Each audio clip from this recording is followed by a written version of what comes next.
Hello student, आप सबका स्वागत है फिर से एक नए वीडियो में। तो इस वीडियो में हम बात करने वाले हैं 12th क्लास के इकोनॉमिक्स के पेपर के बारे में, जो आपका यहाँ पे अर्थशास्त्र का पेपर होने वाला है 4 मार्च का। तो इस वीडियो को पूरा का पूरा लास्ट तक देखना है।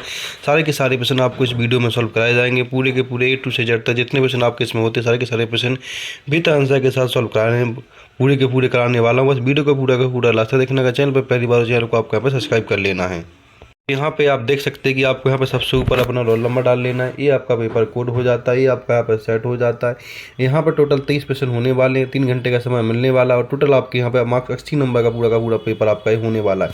तो जो भी स्टूडेंट के पास इकोनॉमिक्स इस वीडियो को पूरा का पूरा देख ले, आपको पूरे के पूरे 80 के 80 नंबर इसी वीडियो के माध्यम से आने वाले हैं। तो पूरा का पूरा पेपर सॉल्व कराया जाएगा विद आंसर के साथ। बस वीडियो को पूरा का पूरा लास्ट तक देखते रहना। अगर इसका PDF चाहिए तो PDF के लिए वीडियो को पूरा का पूरा लास्ट तक देखना। इसके लास्ट में बताएंगे कि PDF आपको इसका कहाँ मिलने वाला है। बस वीडियो में आपको पूरा का पूरा बनाना है। चलो पहले प्रश्न, क्योंकि पहला प्रश्न इसमें क्या पूछेगा उसकी हम यहाँ पे बात कर लेते हैं। तो यहाँ पे आपको नीचे निर्देश दे रखे, इन सारे के सारे निर्देशों को पढ़ लेना है, जिससे आपको पूरा का पूरा पेपर समझ में आ जाएगा कि पेपर में क्या पूछा गया और क्या नहीं पूछा गया। तो इनको आपको यहाँ पे ध्यान से पढ़ लेना है। हम पहले प्रश्न की ओर चलते। पहला प्रश्न इसमें क्या पूछेगा उसकी हम यहाँ पे बात कर लेते हैं। तो आपके सामने यहाँ पे पहला प्रश्न पूछा गया, हम इसकी बात कर लेते हैं। पहला प्रश्न पूछा गया कि सही विकल्प चुनकर लिखिए, जो टोटल आपके यहाँ पे 6 नंबर के होने वाले हैं। तो पहला पूछा गया कि व्यष्टि अर्थशास्त्र में निम्न में से किसका अध्ययन किया जाता है। व्यष्टि अर्थशास्त्र में निम्न में से किसका अध्ययन किया जाता है वो आपको हमें बताना है। तो यहाँ पे आपका व्यक्तिगत इकाई का अध्ययन किया जाता है, तो ऑप्शन ए हो जाएगा यहाँ पर, ठीक है आपका। इसके बाद दूसरा पूछा है कि जब कुल उपयोगिता अधिकतम होती है तब सीमांत उपयोगिता कैसी होती है। तो यहाँ पे आपका ऑप्शन सी हो जाएगा, शून्य होती है, ठीक है। इसके बाद प्रश्न नंबर तीसरा पूछा गया कि औसत लागत वक्र का आकार होता है कैसा होता है। तो यहाँ पे यू अक्षर जैसा होता है, तो यहाँ पे ए ऑप्शन हो जाएगा। इस तरह से आगे सारे प्रश्न कराने वाला हूँ विद आंसर। वीडियो में आपको यहाँ पे पूरा का पूरा बना रहना है। अब हम बात कर लेते हैं यहाँ पे प्रश्न नंबर 4 की। प्रश्न नंबर 4 में पूछा गया कि यहाँ पर पूछा गया है कि कृषि वस्तुओं के लिए कीमत निम्नतम सीमा को क्या कहा जाता है। तो यहाँ पे आपका ऑप्शन आ जाएगा न्यूनतम समर्थन मूल्य कहा जाता है चौथे में। पांचवें पूछा गया कि समूह की बनावट पर ध्यान ना देना किस अर्थशास्त्र की प्रमुख समस्या है। तो यहाँ पे आ जाएगा समष्टि अर्थशास्त्र की समस्या, ऑप्शन बी आ जाएगा, ठीक है। इसके बाद 6 में पूछा है कि भारत का केंद्रीय बैंक निम्नलिखित में से कौन सा है। तो यहाँ पे आपका आ जाएगा RBI, भारत का केंद्रीय बैंक है। तो इस तरह से आपके सारे के सारे बहुविकल्पीय प्रश्न होते हैं, इनको आपका यहाँ पे अच्छे से याद कर लेना है, जो आपके पेपर की दृष्टि से बहुत ही इंपॉर्टेंट होने वाले हैं। इस तरह से सारे के सारे प्रश्न कराने वाला। वीडियो को आपको पूरा का पूरा देखना और वीडियो को आपको यहाँ पर सब्सक्राइब कर लेना है। अब हम यहाँ पे बात कर लेते हैं प्रश्न नंबर नेक्स्ट की। तो प्रश्न नंबर नेक्स्ट क्या पूछेगा हम उसकी बात कर लेते हैं। तो यहाँ पे प्रश्न नंबर नेक्स्ट पूछा गया आपसे। प्रश्न नंबर दूसरा पूछा गया, दूसरे में पूछा गया कि रिक्त स्थानों की पूर्ति कीजिए, जो टोटल आपके यहाँ पे 6 प्रश्न पूछे गए, 6 नंबर के आपके यहाँ पे होने वाले हैं। पहला पूछा गया कि एक व्यक्तिगत उपभोक्ता का व्यवहार डैश अर्थशास्त्र का एक अंग कैसा है। व्यष्टि अर्थशास्त्र का अंग, तो यहाँ पे पहले में व्यष्टि आ जाएगा। दूसरा पूछा गया कि कुल परिवर्तनशील लागत बराबर कुल लागत माइनस क्या होता है। तो यहाँ पे आ जाएगा स्थिर लागत आ जाएगा दूसरे में। तीसरे में पूछा गया कि दीर्घकालीन कीमत को डैश कीमत कहा जाता है, सामान्य कीमत कहा जाता है। तीसरे में सामान्य आ जाएगा। चौथे में पूछा गया कि राष्ट्रीय आय का अध्ययन व्यष्टि दृष्टिकोण से नहीं बल्कि देश दृष्टिकोण से किया जाता है, समष्टि दृष्टिकोण से किया जाता है। तो चौथे में समष्टि आ जाएगा आपका यहाँ पर, ठीक है। पांचवें में राष्ट्रीय आय में केवल डैश आय को सम्मिलित किया जाता है, कौन सी आय को किया जाता है, व्यक्तिगत आय को यहाँ पे किया जाता है। यहाँ पे व्यक्तिगत लिख देना पांचवें में। इसके छठे में पूछा गया कि रक्षा ब्याज भुगतान आदि पर किया जाने वाला व्यय डैश व्यय है कैसा, गैर योजनागत व्यय है। तो यहाँ पे गैर योजनागत व्यय। इस तरह से आपके रिक्टेशन पूरे के पूरे यहाँ पे कर लेने, जो आपके पेपर की दृष्टि से बहुत ही इंपॉर्टेंट है होने वाले। इंग्लिश वाले स्टूडेंट भी इसको ध्यान से देख लें, वो भी यहाँ पे भर सकते हैं। अब हम बात कर लेते हैं प्रश्न नंबर 30 की। प्रश्न नंबर 30 में पूछा गया कि सत्य असत्य का चयन कीजिए, जो टोटल आपके 6 नंबर के यहाँ पे होने वाले हैं। तो पहला प्रश्न पूछा गया है कि व्यष्टि अर्थशास्त्र में समूह का अध्ययन किया जाता है, सही या गलत। तो यहाँ पे हो जाएगा असत्य हो जाएगा पहला। दूसरा पूछा गया कि पूछा गया कि कीमत तथा मांग में हमेशा सीधा संबंध होता है, ये भी आपका यहाँ पे असत्य हो जाएगा, ठीक है। दूसरा भी असत्य हो जाएगा आपका यहाँ पे। इसके बाद तीसरा पूछा गया कि कुल उत्पादन को MP से प्रदर्शित किया जाता है, सत्य या असत्य है। ये आपका यहाँ पे सत्य, ये आपका यहाँ पे असत्य हो जाएगा। चौथा पूछा गया कि व्यक्तिगत इकाइयों का अध्ययन व्यष्टि अर्थशास्त्र में किया जाता है, ये आपका यहाँ पे सत्य हो जाएगा। पांचवा पूछा गया कि उपभोग फलन अपूर्ण रोजगार साम्य की व्याख्या करता है, ये आपका यहाँ पे सत्य हो जाएगा।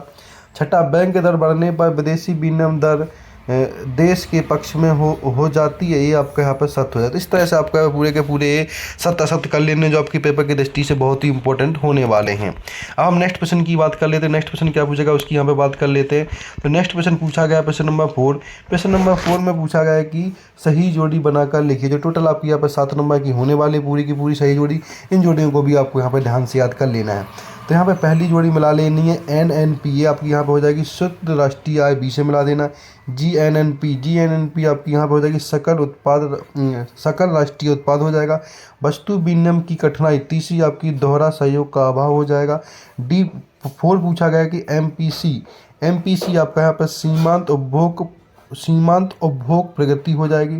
5वां पूछा जाएगी कि केंद्रीय बैंक RBI हो जाएगी आपकी यहाँ पे। व्यावसायिक बैंक आपकी यहाँ पे SBI हो जाएगी। मुद्रा का प्राथमिक कार्य क्या हो जाएगा, ये आपका हो जाएगा विनिमय का माध्यम। इस तरह से आपको पूरी की पूरी मैचिंग मिला लेनी जो आपके पेपर की दृष्टि से बहुत ही इंपॉर्टेंट है होने वाली। इस तरह से सारे के सारे प्रश्न सॉल्व करा रहा हूँ, बस सारे के सारे प्रश्नों को आपको यहाँ पे ध्यान से याद कर लेना जो आपके पेपर में बहुत ही हेल्प करने वाले हैं। अब हम यहाँ पे नेक्स्ट क्वेश्चन की बात कर लेते हैं। नेक्स्ट क्वेश्चन आपका यहाँ पे पूछा जाने वाला प्रश्न नंबर 5, जिसमें पूछा गया कि एक शब्द या एक वाक्य में उत्तर देना। जो टोटल आपके यहाँ पर 7 नंबर के प्रश्न पूछे गए, 7 प्रश्न पूछे जाने वाले हैं। पहला ऑप्शन पूछा है कि व्यष्टि अर्थशास्त्र का दूसरा नाम बताइए। तो यहाँ पे लिख देना दूसरा नाम सूक्ष्म अर्थशास्त्र लिख देना है। इसके बाद दूसरा पूछा गया जब सीमांत उपयोगिता शून्य होती है तब कुल उपयोगिता क्या होती है। तो यहाँ पर दूसरे में कम लिख देना। तीसरा पूछा गया कि एक निश्चित समय में उत्पादित वस्तुओं की कुल मात्रा क्या कहलाती है, सामान्य। तो यहाँ पर सामान्य वस्तुएं कहलाती है, तो तीसरे में सामान्य वस्तुएं लिख देना है।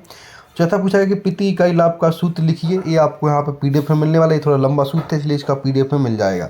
इसके बाद यहाँ पे व्यष्टि और समष्टि अर्थशास्त्र का एक दूसरे से संबंध क्या है, ये भी आपका लॉन्ग क्वेश्चन होने वाला है। इसका भी आंसर आपको PDF में मिल जाएगा। PDF आपको यहाँ पे देख लेनी है। आपको PDF का लिंक वीडियो के नीचे मिल जाएगा, तो वहाँ पे आप टेलीग्राम ज्वाइन करिए, वहाँ पे आपको इसके PDF में आंसर मिल जाएगा। क्वेश्चन नंबर 6 पूछा गया कि GDP का पूरा नाम क्या है। तो यहाँ पे आपको लिख देना ग्रॉस डोमेस्टिक प्रोडक्ट लिख देना आपको यहाँ पे 6 में। 7 में मूल्य का संचय मुद्दा का कौन सा कार्य, तो यहाँ पे आपको प्राथमिक कार्य लिख दें। इस तरह से आपका पूरा का पूरा ये जो 5th वाला प्रश्न है पूरा का पूरा मैंने करा दिया, इसको भी आपको यहाँ पे ध्यान से कर लेना है। अब हम नेक्स्ट प्रश्नों की बात करते हैं जो आपके यहाँ पर लॉन्ग क्वेश्चन होने वाले हैं, उन सबके भी आंसर आपको वीडियो के माध्यम से मिलने वाले हैं। अब यहाँ पे हम बात कर लेते हैं यहाँ पे आपके सामने प्रश्न नंबर 6 की। प्रश्न नंबर 6 में पूछा गया कि सीमांत उपयोगिता का अर्थ क्या है, या फिर अथवा पूछा गया कि मिश्रित अर्थव्यवस्था में कोई 2 विशेषता लिखिए।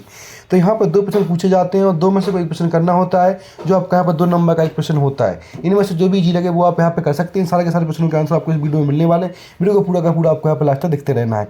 इसके बाद प्रश्न नंबर 7 पूछा गया कि उत्पादन संभावना वक्र का ढाल कैसा होता है, यह क्या बताता है, इसके बारे में बताना। या फिर अथवा पूछा गया कि अवसर लागत की अवधारणा को समझें। इन दोनों का आंसर देख लीजिएगा आप यहाँ पे, तो देख सकते हैं यहाँ पे 6 का आंसर है, जिसमें आपको सीमांत उपयोगिता का क्या अर्थ है ये, और अथवा वाला पूछा है कि मिश्रित अर्थव्यवस्था की कोई 2 विशेषता बताइए। तो दोनों के दोनों प्रश्नों का आंसर यहाँ पे ये आपके सामने नीचे वाला अथवा का प्रश्न हो जाएगा। इस तरह से प्रश्न नंबर 6 आपको जो भी जी लगे वो आप यहाँ पे कर सकते हैं प्रश्न नंबर 6 में। इसके बाद प्रश्न नंबर 7 में देख लीजिएगा। 7 में यहाँ पे पूछा गया था कि उत्पादन संभावना का वक्र ढाल क्या है, या फिर अथवा में पूछा गया कि अवसर लागत की अवधारणा क्या है। इन दोनों में से कोई प्रश्न कर लेना था आपको यहाँ पर, अथवा आप 2 में से कोई प्रश्न कर सकते हैं, जो भी जी लगे वो आपके लिए इंपॉर्टेंट यहाँ पे हो जाए। इसके बाद नेक्स्ट प्रश्न की बात कर लेते हैं, प्रश्न नंबर 8 की बात कर लेते हैं। प्रश्न नंबर 8 में पूछा गया कि सीमांत लागत तथा औसत लागत में कोई 2 अंतर लिखिए, या फिर आपको यहाँ पे परिवर्तनशील लागत का अर्थ बताइए। इसके बाद प्रश्न नंबर 9 में पूछा गया कि बाजार संतुलन का आशय क्या है, इसको बताइए। आप मांग में कमी से कीमत कैसे प्रभावित हुई, ये बताइए। इन दोनों में से कोई प्रश्न कर लेना आपको यहाँ पर। प्रश्न नंबर 8 का आंसर देखते हैं हम यहाँ पे। तो यहाँ पे देख सकते हैं आप प्रश्न नंबर 8 में सीमांत लागत बताना था, इसमें अंतर लिखना था। यहाँ पे आपको अथवा वाले में यहाँ पे परिवर्तनशील लागत का अर्थ बताना था। इन दोनों में से जो भी जी लगे वो आप यहाँ पे कर सकते हैं, जो भी आपके लिए इंपॉर्टेंट जी हो, ठीक है। इसके प्रश्न नंबर 9 में क्या पूछा गया था। प्रश्न नंबर 9 में पूछा गया था कि बाजार संतुलन का आशय क्या है, और अथवा में पूछा गया था मांग में कमी से कीमत पर प्रभाव क्या है। ये मांग में कमी से अथवा वाला प्रश्न हो जाता है। एक प्रश्न में दोनों ही प्रश्न में करा रहा हूँ, जो अथवा वाला भी आपको यहाँ पे नीचे मिल जाएगा, ठीक है। इसके बाद प्रश्न नंबर 10 की बात कर लेते हैं। प्रश्न नंबर 10 में पूछा गया कि यहाँ पर पूछा गया कि सकल राष्ट्रीय उत्पाद से आप क्या समझते हैं, बताइए। यहाँ पर अथवा पूछा गया कि राष्ट्रीय आय को मापने की विधियों के नाम बताइए। इन दोनों में से कोई प्रश्न कर लेना आपको यहाँ पे। या प्रश्न नंबर 11 RBI की कोई 2 कार्य लिखिए। या अथवा में एक देश का केंद्रीय बैंक किन रीतियों से साख को नियंत्रित करता है, ये बता दीजिए। प्रश्न नंबर 12 की बात कर लेते हैं। प्रश्न नंबर 12 में पूछा गया है कि सीमांत उपभोग प्रगति को परिभाषित कीजिए, या फिर सामूहिक मांग से आप क्या समझते हैं। तो यहाँ पे हम प्रश्न नंबर 10 का आंसर देख लेते हैं। प्रश्न नंबर 10 में पूछा गया था सकल राष्ट्रीय आय क्या है, इसका हम यहाँ पे आंसर देखने वाले। तो यहाँ पर प्रश्न नंबर 10 का आंसर देख लीजिएगा। इसमें आपको यहाँ पर सकल राष्ट्रीय उत्पाद का अर्थ बताना था, या फिर अथवा में राष्ट्रीय आय को मापने की विधियाँ बतानी थी। इन दोनों में से कोई प्रश्न आपको यहाँ पे कर लेना था, ठीक है, जो जी लगे आपके लिए। प्रश्न नंबर 11 की बात कर लेते। 11 में पूछा गया कि आरबीआई की कोई दो कार्य लिखी, या फिर अथवा में पूछा गया कि केंद्रीय बैंक द्वारा साख नियंत्रण की विधियाँ बताइए। इन दोनों में से कोई प्रश्न आपको यहाँ पे कर लेना है, ठीक है। अथवा वाला नीचे आपके सामने। प्रश्न नंबर 12 में पूछा गया था कि सीमांत उपभोग प्रवृत्ति की परिभाषा बताइए, या फिर अथवा में पूछा गया था कि सामूहिक मांग का अर्थ क्या है। इन दोनों में से कोई प्रश्न कर लेना, जो भी इजी लगे आप वो आप यहाँ पे कर सकते हैं, जो आपको याद करने में जी वो इनमें दोनों में से कोई प्रश्न आप यहाँ पे कर सकते हैं। अब हम बात कर लेते हैं यहाँ पे प्रश्न नंबर 13 की बात। प्रश्न नंबर 13 में क्या पूछा गया उसकी बात कर लेते हैं। प्रश्न नंबर 13 में पूछा गया कि राष्ट्रीय आय गणना की किन्हीं दो विधियों के नाम बताइए, या फिर अथवा में सरकारी बजट के कोई दो कार्य उद्देश्य लिखिए। इसके 14 में अल्पकाल तथा दीर्घकाल किसे कहते हैं इसके बारे में बताइए, या फिर बजट रेख किसे कहते हैं इसके बारे में बताइए। तो इनमें देख लेते हैं प्रश्न नंबर 13 का आंसर क्या है। तो यहाँ पे प्रश्न नंबर 13 का आंसर देख सकते हैं, जहाँ पे आपको राष्ट्रीय आय की गणना की विधियां बतानी थी ये, या अथवा में आपको यहाँ पे सरकारी बजट के उद्देश्य बताने थे। इन दोनों से प्रश्न कर लेना है, आपके 2 नंबर यहाँ पे पक्के हो जाते हैं। प्रश्न नंबर 14 में पूछा गया था कि अल्पकाल की परिभाषा बताइए और दीर्घकाल की परिभाषा बताइए। अथवा वाले प्रश्न में पूछा गया था कि बजट रेखा क्या है, इसके बारे में बता देना आपको यहाँ पर, ठीक है। अब हम प्रश्न नंबर नेक्स्ट की बात कर ले। प्रश्न नंबर नेक्स्ट आपका यहाँ पे 15 हो जाता है। 15 में पूछा गया कि अनाधिमान वक्र किसे कहते हैं। अथवा में पूछा गया कि अनाधिकार मानचित्र बताइए, इसका मानचित्र बना देना है। प्रश्न नंबर 16 में व्यष्टि अर्थशास्त्र की कोई 3 विशेषताएं लिखिए, जो आपका यहाँ पर 3 नंबर का होने वाला 16 से। अथवा पूछा गया कि किसी अर्थशास्त्र की 3 केंद्रीय समस्याओं का उल्लेख कीजिए। प्रश्न नंबर 17 में पूछा गया पूर्ण प्रतिस्पर्धा के कोई 3 लक्षण बताइए, या फिर अथवा में पूछा गया कि लाभ अधिमितीकरण की कोई 3 शर्त लिखी। इन दोनों में से कोई प्रश्न आपको यहाँ पे कर लेना है। तो हम बात कर लेते हैं प्रश्न नंबर 15 में। प्रश्न नंबर 15 में पूछा जाता है कि अधिनियमकरण वाक्य क्या, इसके बारे में बताइए, और अथवा में पूछा जाता है कि अनाधिकरण मानचित्र क्या, इसके बारे में बताना था। तो इन दोनों में से कोई एक प्रश्न आपको यहाँ पे कर लेना, आपके 2 नंबर पक्के हो जाते हैं, ठीक है। अब यहाँ से 3 नंबर का आंसर स्टार्ट हो जाता है, जिसमें पूछा गया था कि व्यष्टि अर्थशास्त्र की 3 विशेषता लिखिए, या फिर अथवा में पूछा गया था कि अर्थव्यवस्था की कोई 3 केंद्रीय समस्याएं लिखिए। तो इन दोनों में से जो भी आपको इजी लगे वो आप यहाँ पे कर सकते हैं, जो आपकी पेपर की दृष्टि से बहुत ही इंपॉर्टेंट होने वाले हैं, ठीक है। इसके प्रश्न नंबर 17 में पूछा था कि पूर्ण प्रतिस्पर्धा के कोई 3 लक्षण लिखिए, या फिर अथवा में पूछा गया था कि लाभ अधिमितीकरण की 3 शर्तें लिखिए। इन दोनों से कोई एक प्रश्न कर लेना, आपके 2 नंबर पूरे के पूरे यहाँ पे हो जाते हैं। प्रश्न नंबर 18 की बात कर लेते हैं। 18 में पूछा गया कि न्यून मांग किसे कहते हैं, इसे ठीक करने के कोई 2 उपाय लिखिए, जो 3 नंबर का होने वाला। 19 में पूछा गया राजस्व व्यय तथा पूंजीगत व्यय में भेद लिखिए, कोई 3 भेद लिखना है, या फिर अथवा में राजस्व घाटा और राजकोषीय घाटा में भेद लिखिए, कोई 3 लिखने हैं, ठीक है। इस तरह से आपको कर लेना है। प्रश्न नंबर 20 में पूछा गया कि जब सीमांत उपयोगिता घटती है तब कुल उपयोगिता किस तरह से बढ़ती, चित्र द्वारा बताइए, या फिर अथवा पूछा गया कि मांग की कीमत लोच की विभिन्न श्रेणियों की व्याख्या कीजिए। तो यहाँ पे हम इनके सबके आंसर देखेंगे। प्रश्न नंबर 18 का आंसर देख लेंगे। 18 में पूछा गया था कि यहाँ पे पूछा गया था कि समग्र मांग का अर्थ क्या है, ये बताना है। अथवा में पूछा गया कि न्यून मांग को ठीक करने के उपाय क्या है। इन दोनों से कोई प्रश्न कर लेना, आपके 2 नंबर पूरे के पूरे यहाँ पे हो जाते हैं, ठीक है। अब हम बात कर लेते हैं प्रश्न नंबर 19 की। प्रश्न नंबर 19 में पूछा गया था कि राजस्व और पूंजीगत व्यय में कोई 3 अंतर लिखने थे। तो 1, 2, 3 अंतर आपको ये लिख लेने, आपके यहाँ पर 3 नंबर पूरे के पूरे हो जाते हैं। प्रश्न नंबर 20 की बात कर लेते हैं। प्रश्न नंबर 20 में पूछा गया कि सीमांत उपयोगिता और कुल उपयोगिता का संबंध क्या है, इसको बता देना था। या फिर अथवा में पूछा गया कि मांग की कीमत लोच की विभिन्न श्रेणियां बताइए, उनकी हमें यहाँ पे विधि बतानी थी, तो वो आप यहाँ पे कर सकते हैं प्रश्न नंबर 20 को इस तरह से। इसके बाद प्रश्न नंबर 21 की बात कर लेते। प्रश्न नंबर 21 से पूछा गया कि हास्यमान सीमांत उत्पादन नियम या फिर परिवर्ती अनुपात नियम को चित्र द्वारा बताइए, जो 4 नंबर का आपका प्रश्न होने वाला है। या फिर अथवा में पूछा गया था कि उत्पादन फलन की संकल्पना को समझाइए। प्रश्न नंबर 22 पूछा गया था कि सरकारी बजट को परिभाषित करते हुए उसकी विशेषताओं का वर्णन कीजिए। या फिर अथवा में जीएसटी से क्या समझते, पुरानी कर व्यवस्था के मुकाबले इसकी श्रेणियों की व्याख्या कीजिए। 23 में भुगतान संतुलन एवं व्यापार संतुलन में कोई 4 अंतर लिखिए। तो इन सब के यहाँ पे आंसर देखने वाले। प्रश्न नंबर 22 का आंसर देख लीजिएगा, जहाँ पर पूछा गया कि सरकारी बजट की परिभाषा और विशेषता बताइए। इसको आपको यहाँ पे पूरा का पूरा यहाँ पे कर लेना है, ठीक है। तो इस तरह से आपके सारे के सारे प्रश्न होते हैं जो आपके पेपर की दृष्टि से बहुत ही इंपॉर्टेंट है।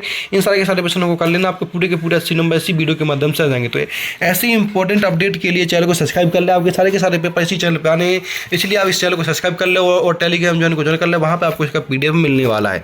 तो इस तरह से सारे के सारे मैंने प्रश्न सॉल्व कर दिए जो आपके पेपर की दृष्टि से बहुत ही इंपॉर्टेंट है। इन सबको आपको यहाँ पे अच्छे से याद कर लेना है। तो ऐसे ही इंपॉर्टेंट अपडेट के लिए चैनल को लाइक कर सकें, वीडियो को ज़्यादा से ज़्यादा शेयर करें। धन्यवाद।